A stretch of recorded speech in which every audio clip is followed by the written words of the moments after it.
So when President Trump highlights Judicial Watch's work, as he did this week at a press conference about voter fraud and tying it to voter fraud, he's right to raise this issue.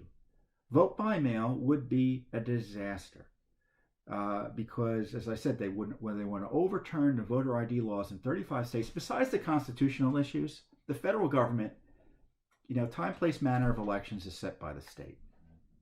So states have got to figure out what they want to do. Let's say the contagion is the worst of the worst to come November. What do? Well, you had at Wisconsin a governor, a left-wing governor, the day before the election tried to cancel in-person elections. Thankfully, the Supreme Court of Wisconsin pushed that back. And then the left also went in and tried to change the deadline under which you had to send in your absentee ballot. They would let you send in the ballot after Election Day. Talk about a way to game the system and change the outcome of an election. But that's what the left is trying to do here. And that's what they plan to do for November. So it doesn't even matter if the coronavirus is a serious issue come November or not. They're going to use it as an excuse. You see the rhetoric. You shouldn't have to, balance your health versus your right to vote. Well, you balance your health when you go out to get groceries. If it's important, you go out and you try to vote in person. The safest and most secure way to vote is in person at a polling place. And once you start having people vote at home, it will blow up the whole process. Voter integrity can't survive national vote by mail the way the left plans it. Now, if you're concerned about voting in person, you have the right in most states to obtain an absentee ballot without no questions asked. Other states, you have to have a reason. And in many states, you've got to send your ID in with that absentee ballot.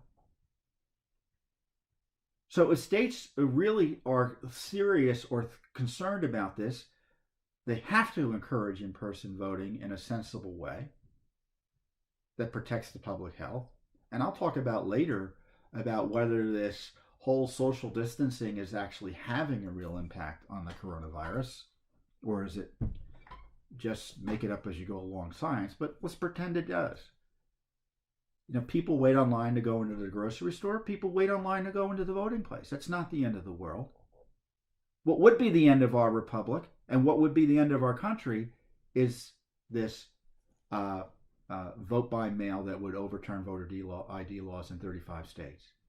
Because as I said, absentee ballots are generally available, and if you don't want to vote in person, you know what you need to do. So Pelosi is going to keep on pushing this in every bill, because they were pushing it before the coronavirus. I mean, it was their number one priority. If you go look up H.R. 1. H.R. 1. So that means that was the first bill by the new left-wing majority in the House. The first bill. And so the coronavirus is just an excuse or a pretext, as I like to say, for this. So all of those names, those 2.5 million names, in theory, would get ballots. And as I said, that just scratches the surface of the number of invalid names on our election rolls. And we just can't let it happen. And the president is correct to be vociferous in opposition to this. And frankly, any American, conservative, Republican, Democrat, left, independent, should oppose vote by mail the way the Democrats are proposing it, the left is proposing it, if they are concerned about their right to vote being stolen.